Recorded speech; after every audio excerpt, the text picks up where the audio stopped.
On today's podcast, part 2 of a 3-part series of attachment, we really dive into the insecure attachment styles. Many couples come in with not secure attachment. And so we're going to really talk today about anxious attachment, the dismissive avoidant attachment, and fearful disorganized. And anxious attachment can look like to help you understand and identify if you might fall into this category, and if you do, how that might be impacting your relationship. Is when we understand what our attachment styles are and how they're playing off of each other, then we have the ability to actually... And we want to really help you understand that so you can start making a pathway for secure functioning and healthy relationships with yourself and with your partner. So stay tuned.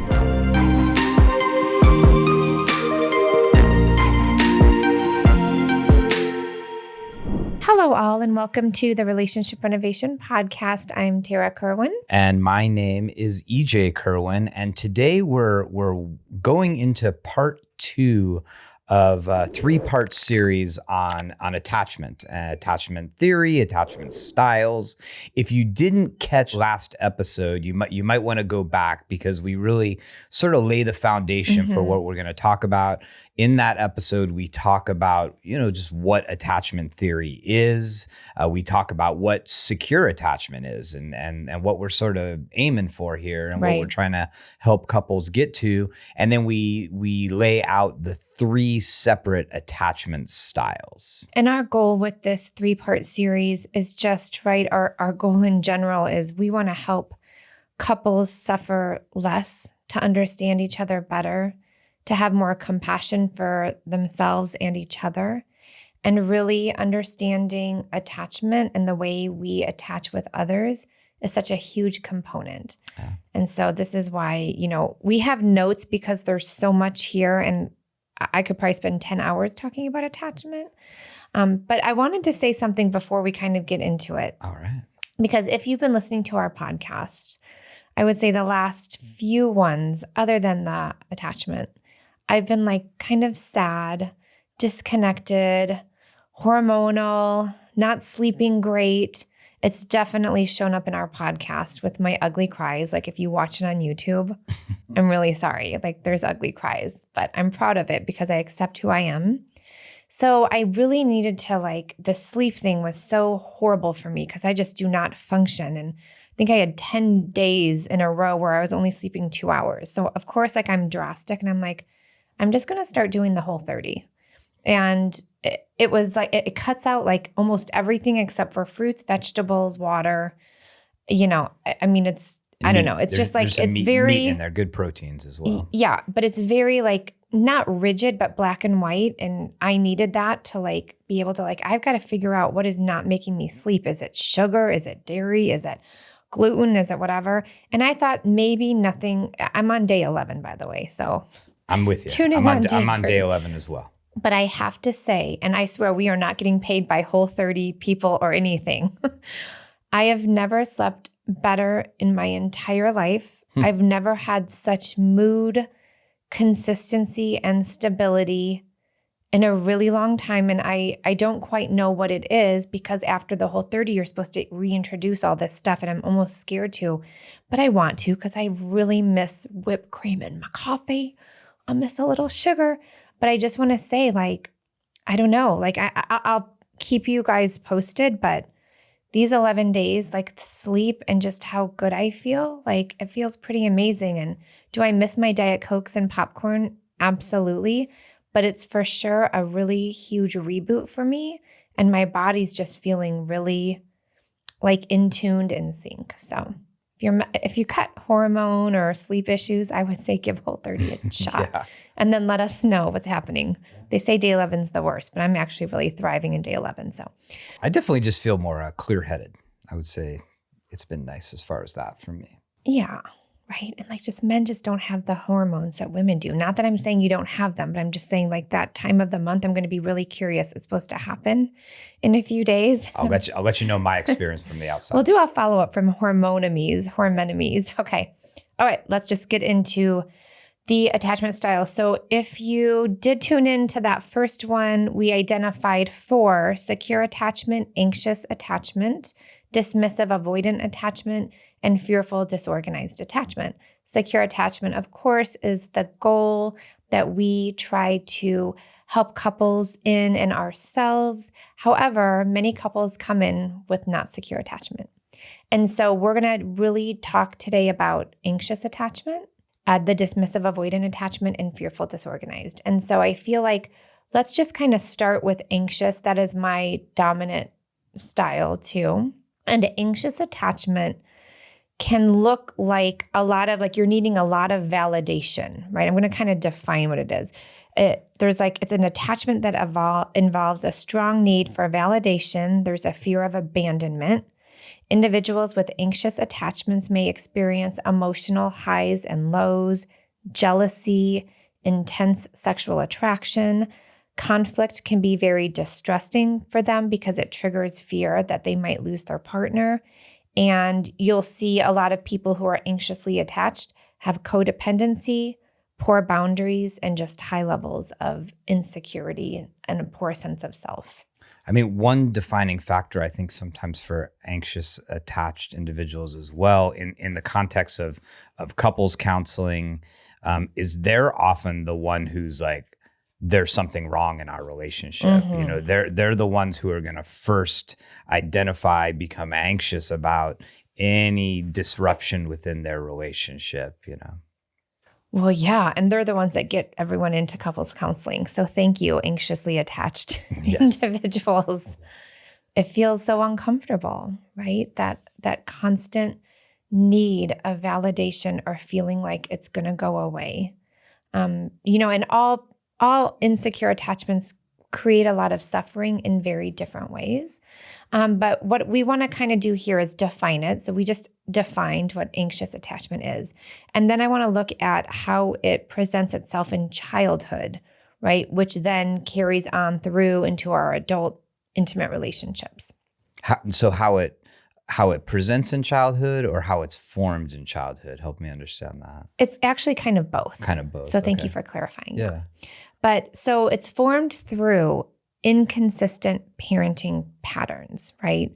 So maybe you get support and attunement sometimes from your caregiver, and at other times there's misattunement and disengagement. I think of children who have caregivers who might struggle with substance abuse, right? Where maybe at times they're being really loving and caring and tuning into their child's needs, but maybe when they're, intoxicated, they're not able to do that, or they're sleeping, they're passed out. I mean, there's many different, caregivers that struggle with mental illness, anxiety, depression, trauma, right? Maybe they're engaged, but then at times they're disengaged. And so it's just this pattern of inconsistent parenting, which leaves the child very confused and anxious because it's and again, infants and children don't think this, but it's wow, well, sometimes my needs are being taken care of and sometimes it's not, and it's really uncomfortable. So there's this level of mistrust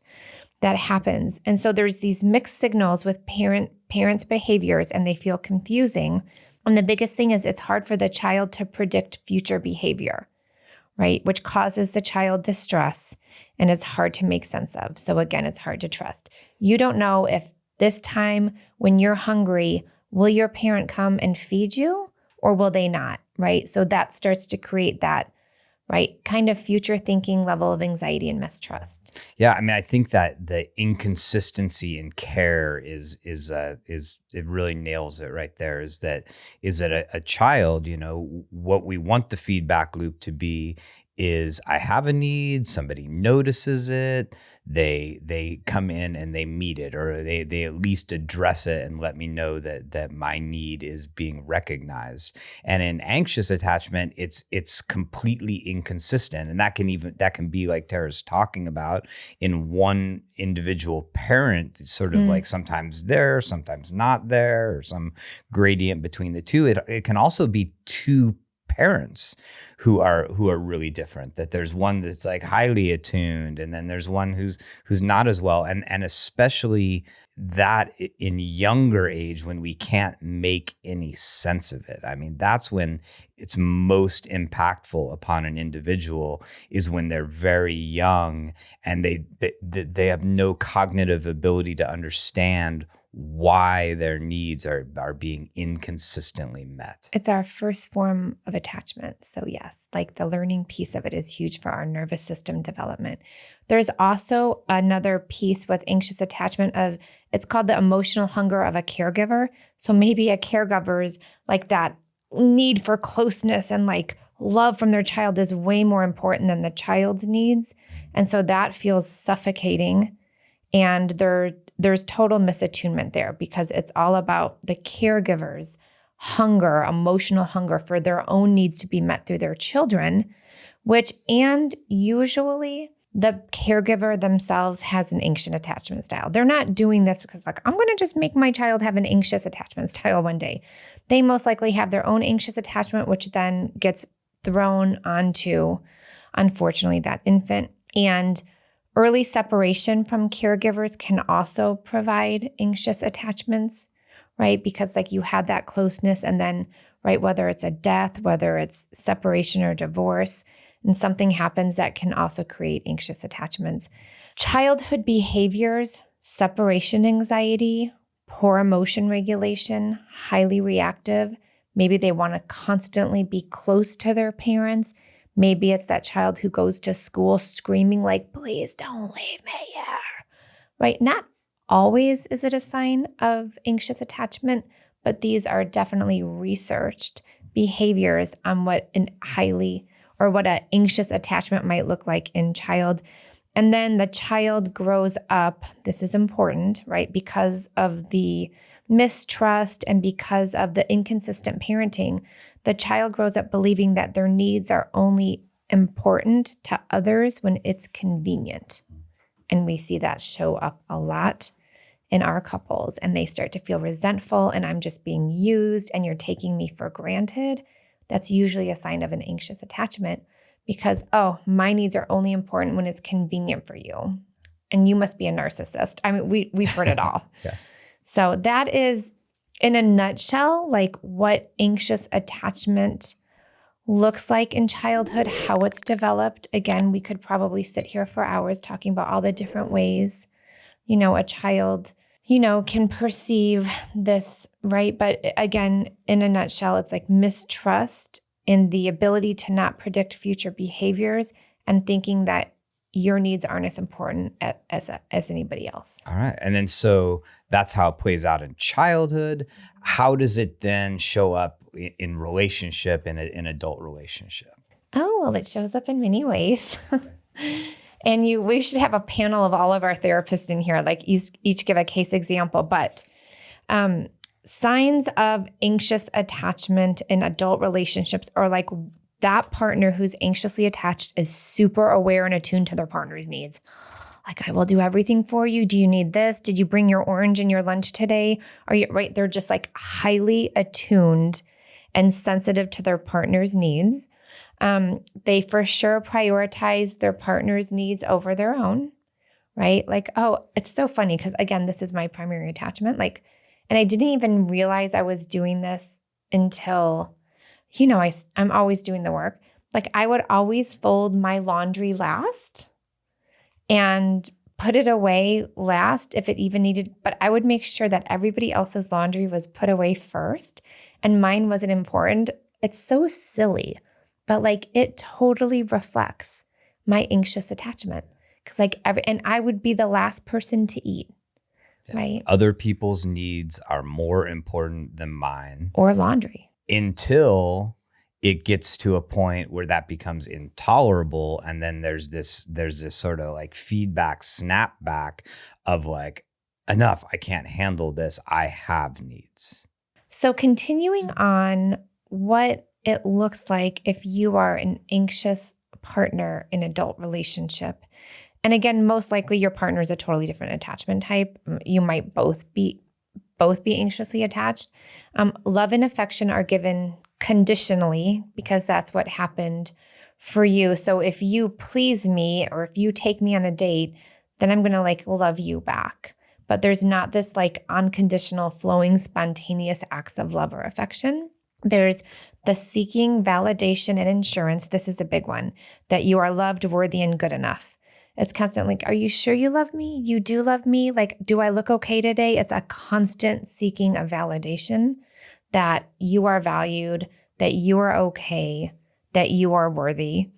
There's a hypervigilance to any threat in the relationship, which is why some people with anxious attachment are very conflict avoidant, because they, even if they have needs, they don't want to say it because they don't want to like disrupt their partner or make them feel bad because they could lose that relationship. Well, I mean, in general, also what I'm noticing here and what I'm definitely relating to within our relationship is that other thing we talk a lot about, which is emotional safety, right? That it feels safe in the relationship, that anxiously attached individual, that emotional safety is just tenuous. That there's like, if there's not like a very constant feedback that like everything's okay, I'm loved, you're attracted to me, we're solid, that if there's not that feedback consistently, that they quickly become anxious. They quickly think like, okay, this isn't right. I need to get out.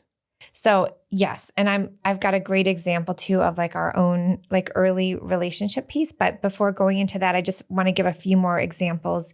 So there's that hypervigilance to any threat to the relationship. There's a fear of rejection and abandonment. So if you are a listener out there who knows that they have abandonment issues, anxious attachment plays very well into this.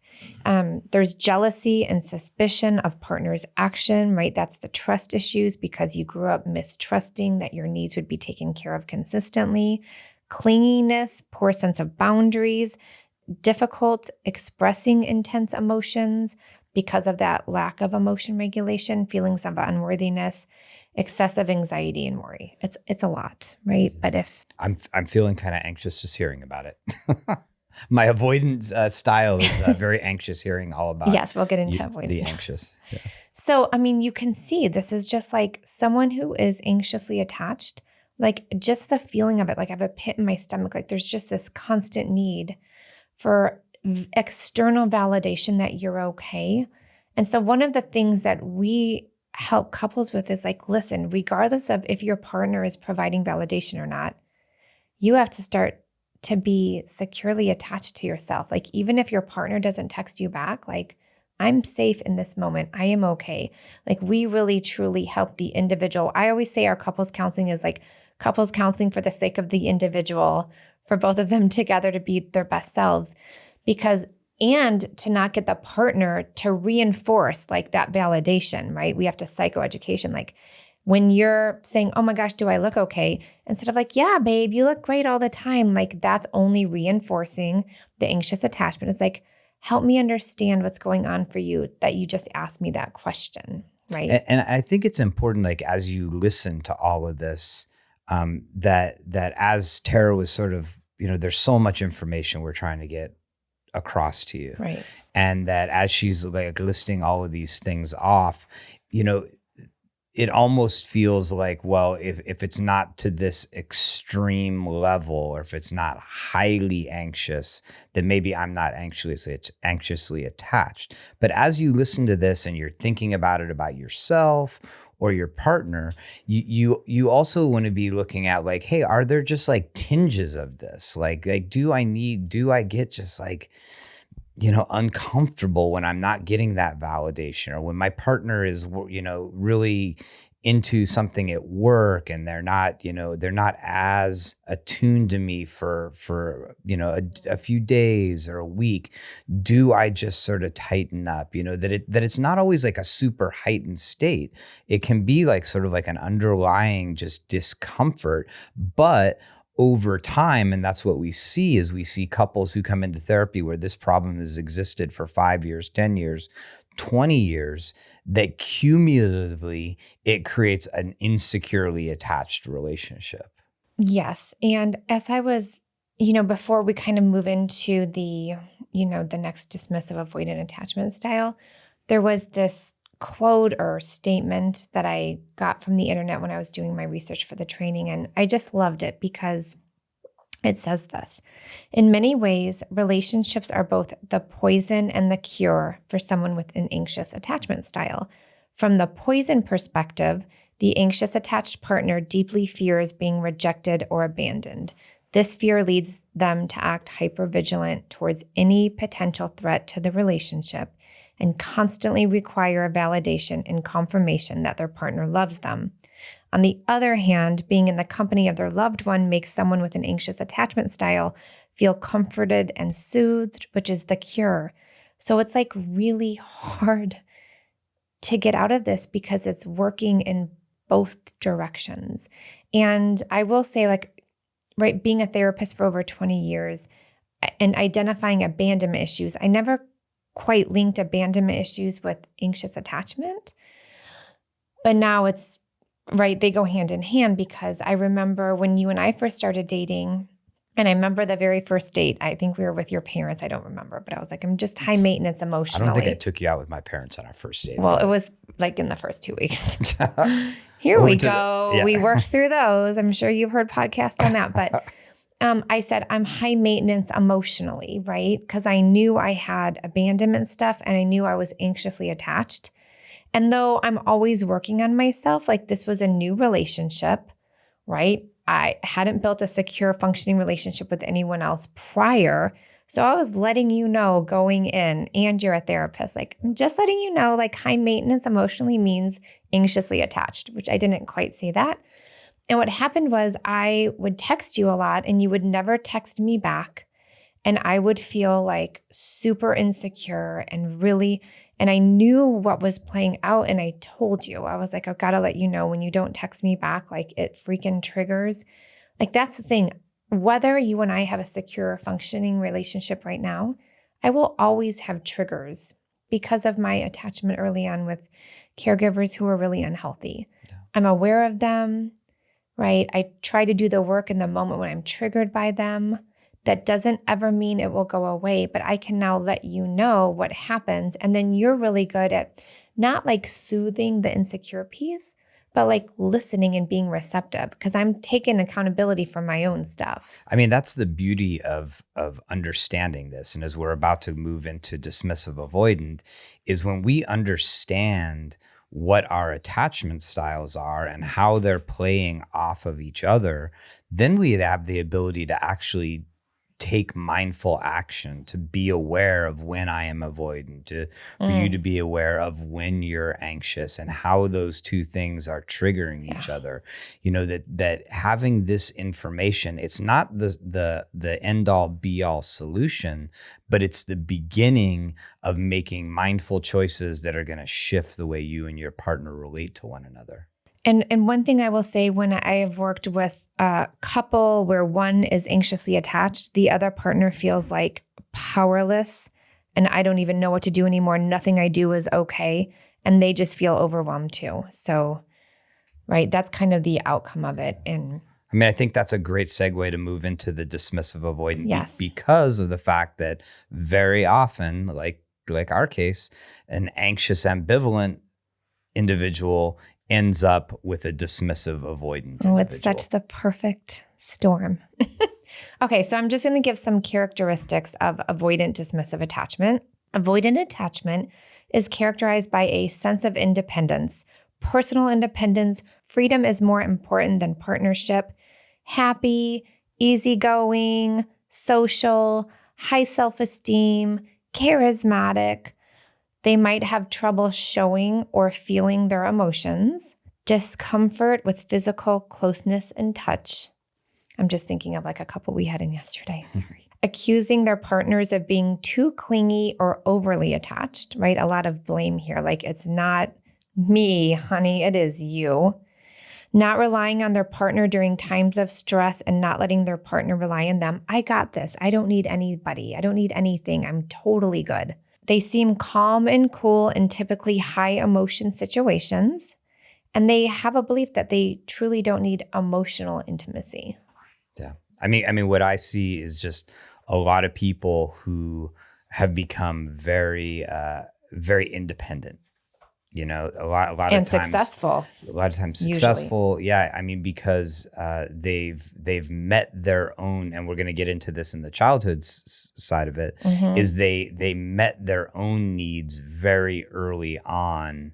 And they've created an operating system that's pretty insular. It's pretty internal. A little bit of it can be an introversion side too, right? A pretty introverted person. Well, and I'm thinking about a couple we worked with years ago, and he was one of 7 siblings, and he was the youngest. And like by that time, it was like, y'all do what you need to do. So he literally, like, we saw him when he was in his 40s, and he literally was like, I don't have any needs. I'm totally good. Because he had raised himself amongst all of his siblings. So avoidant dismissive childhood. This is where caregivers could not be relied upon at all. There wasn't that inconsistent, like, oh, I love you and I'm attuning and I'm not. It's like there was no trust. You could not rely on your caregiver. The caregiver actively discourages crying. Pull your bootstraps up. Stop crying. You don't need to act like that. Very dismissive. Again, we're talking about avoidant dismissive childhood. Not outwardly showing emotional reactions or issues to achievements like, you got an A, you're supposed to get an A. What do you want me to do about that, right? Or not praising them for any achievements, accomplishments, in athletics and academics. Making fun of a child's problems. I mean, we've seen this. Like, there are families out there. This is 25% of the population. Showing annoyance at a child when experiencing a problem. Not addressing medical issues or nutritional needs. So these are some of the traits that happen for avoidant dismissive in childhood. I mean, and just as you're saying that, like, I'm thinking to myself, like, wow, that is just like an old school form of parenting that we're just sort of breaking out of, that I think culturally in the West we thought was like very positive. Is like, it's the whole spare the rod, spoil the child, that like, that kids need to buck up and they need to be tough, and I don't want to coddle my child. Is so again, it's not necessarily always this extreme level of dysfunction within your family. In some cases, I think we raise multiple generations of people who have this avoidant attachment style, who feel very much like they got good parenting. And I think that's important, because I think oftentimes the avoidant individual thinks they are totally healthy, the securely attached individual. Well, and a big piece too was people who grow up dismissive avoidant, there's not a lot of physical touch or very minimal touch or physical contact. And so when we start exploring, like, oh, like, who was the caregiver that gave you hugs? And like, you'll see someone with this attachment style, like, oh, we didn't really do that in our family. Emotional support was not provided. Emotions were probably not even talked about. So going back into like when we're an infant, we're a child, like our parents are, our caregiver is like the person that's keeping us alive, right? And the more and more we don't have our needs met or we're being rejected, we stop seeking it. The child stops seeking it. They stop expecting it. It's like they just turned off the switch. And then they built this foundation of avoiding intimacy, and they crave independence in later life because that is how they got through. That is how they survived. Yeah. Again, great, fantastic segue. Here we go. Here's the adult dismissive avoidant. Oh, yes. We've seen this a lot in our practice along with an anxiously attached individual. Dismissive avoidant individuals minimize their partner's feelings and struggle to express their own emotions. Avoidance of emotional connection. There's usually surface level relationship. The difficult to tolerate emotional intimacy is significant. You'll hear a lot of people come in who have dismissive avoidant, like, we're just like roommates right now. Like, there's not that in-depth emotional intimacy. Avoidance of strong displays of closeness and intimacy. When relationships do start to deepen and get more serious, closed off and withdrawal techniques, mechanisms increase. So the closer like your partner wants to get to you, the more your wall kind of goes up, because now there's just this like anxiety around that, but they don't know it, right? Yeah. They are highly annoyed by their partner's behaviors, habits, and appearance. And partners accuse the avoidant of being closed off often. Yeah. So if you are listening and your partner is like, why are you so closed off or withdrawn? There's a chance you might have avoidant dismissive attachment style. And the avoidant person also, because it feeds right into their operating system, they're much more tolerant of the disconnection in their relationship. So oftentimes there's the dynamic of them coming up into couples counseling where they're like, everything's okay, they can handle the separation. They're just like, if my partner would just accept, and if they would stop complaining, if they would stop being so emotional, if they would stop having these big, outbursts, everything would actually be okay. And so they're sort of like trying to stifle their partner and say like, just stop doing that. Stop having those big feelings. And we'll be actually all right. And the meat of our work really, when we have like this style paired along with a different style regardless, is we do a lot of psychoeducation around all of the emotions that are a part of human nature and needs, and that your partner wants to see emotions are safe. I mean, it is difficult work when we are working with someone who's got a dismissive avoidant, because there's no consequence to them. They have learned to independently soothe. Yeah. But the minute that they shift into and start understanding that their partner is actually okay with their emotions and they start to test it out because they really want this relationship to work, it's amazing to see. And there's like years of grief that just can come pouring out. Yeah. And I think the other dynamic we've seen very often is that the partner of the avoidant attached individual starts to feel like, I don't know like what they actually need me for, because the avoidant person says like, I'm fine, like I don't need more out of our relationship, and then the other person starts to feel like, well then.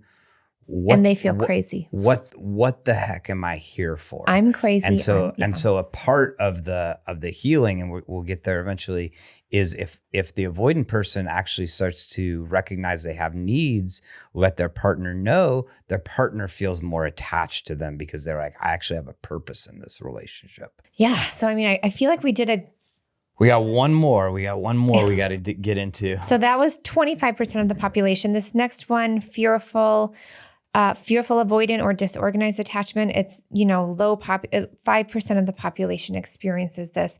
But now we're talking like, think of massive trauma, childhood trauma. This is usually the type of attachment style you will bring into your adult relationships. There's an intense fear. This is fearful disorganized attachment. Yes, intense fear.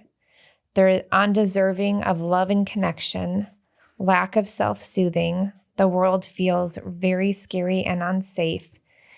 And you'll also see like a lot of this is like, again, because of trauma backgrounds, this could be the abuser in a domestic violent relationships as well, because the abuse keeps in repetition. Yeah, it's when you see things like gaslighting, when there's like a complete breakdown in trust between individuals. This is definitely because it is a smaller subset. It's, only 5% of the population. It's more extreme in the way it presents within relationships. But it's important to understand it because you might know somebody, right, who might be in this type of attachment style.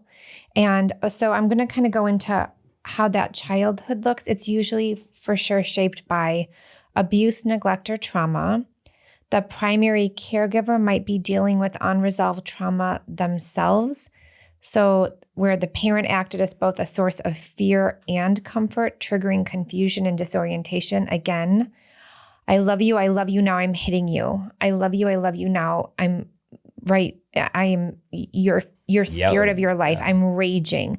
So it's a very different type of inconsistent parenting because there's usually violence and aggression involved. The primary caregiver's behavior was frightening and traumatizing. So perceived fear is the central aspect of development. Yeah. And one of the most confusing things for a child in this situation is they're biologically driven to see their caregiver as safe, as someone who's going to help them make sense out of the world. So even though there might be massive amounts of fear or anxiety around that parent, there's also this other part of them that really wants to see their parent as loving and safe. And so any scrap of that, they soak in, and then bam, they get hit with something that's the exact opposite. So the source of safety also becomes the source of fear. And the child does not know what to expect or if their needs will be met at all. So relationships, intimate relationships, adult relationships, super scary. Yeah. So let's again flip into how does that present in adult relationships? So fearful avoidant individuals may alternate between intimacy and withdrawal, creating unpredictability in the relationship. Relationships feel confusing and unsettling, often swinging between emotional extremes of love and hate for their partner. There was this play back in the day when I was living in Chicago, and it's I like you, I love you, now leave. It feels right? It really parallels this attachment style.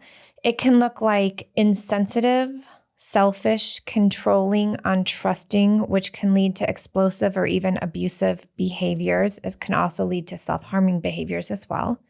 Aggression, violence, substance abuse.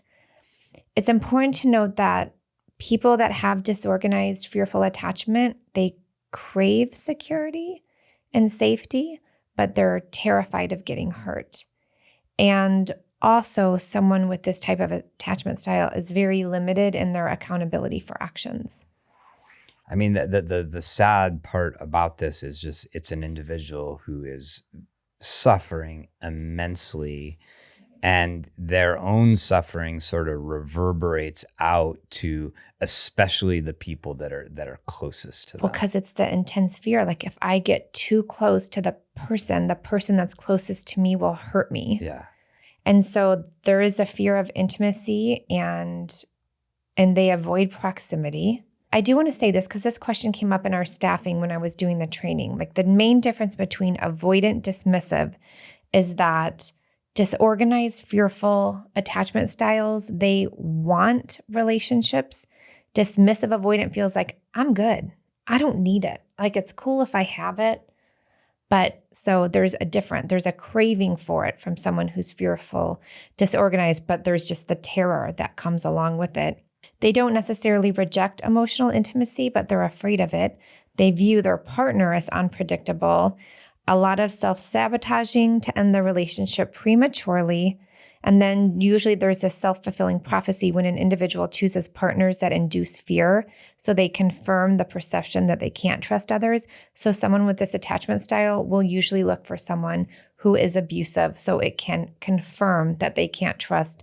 That it's not safe, that the world is not safe. Yes. And so again, if you're someone out there in an abusive relationship or know someone who is, they probably want to see a therapist who's trained in attachment theory, who really understands why this is happening, why that pattern of getting into abusive relationships or self-harming is happening. So, we gave you all a lot today. This was, sort of purposeful in giving you a really big download of the different attachment styles. And so, if you are somebody who connected with one of these styles, or you connected with the way in which you perceive your partner as well, this was meant as really an entry point, yes. Right? And again, we suggested a book last week, and we'll continue because it's just a great, sort of launching pad from our little bit we gave you even deeper. And that's a book called Attached. And because with knowledge, with insight, it gives us the ability to be more intentional, because in the next episode, we're going to talk about, okay, so what do you do? Right. What is the pathway to secure attachments? Again, some kind of method, some kind of structure. in your community, seeing a therapist who has a background in attachment theory can be super useful. If it's not at like a chronic stage in your relationship, then we have a at-home program. It's called Relationship Renovation at Home. If you go to our website, relationshiprenovation.com, you can check it out. And it gives you sort of a systematic method to understand each other better and to use that information alongside of specific tools to move towards having the secure attached relationship that we all want to have. So if you're interested in that, please check out relationshiprenovation.com, our at-home program. And the one thing I just wanted to end with is it's not just like, oh, by hearing Tarah and EJ talk about this, I must be anxiously attached. We take our individuals and couples through a very in-depth process of genogram and individual timeline.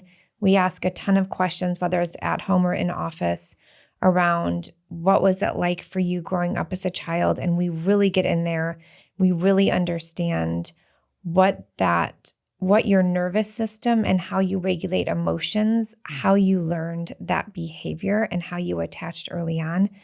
And with that type of protocol, it becomes very clear. And so I'm just encouraging listeners out there, just get curious about yourself from infancy to now. Well, as we said, next week, we're going to go a little bit deeper into the pathway towards securely attached. So if you listened to this episode and you resonated with you and you want to know more, make sure you tune in to next week. And as always, take care of yourself, take care of each other, and explore that attachment style we all deserve to have a secure, a functioning relationship where we are deserving and capable of love. Bye-bye. All right. Bye-bye.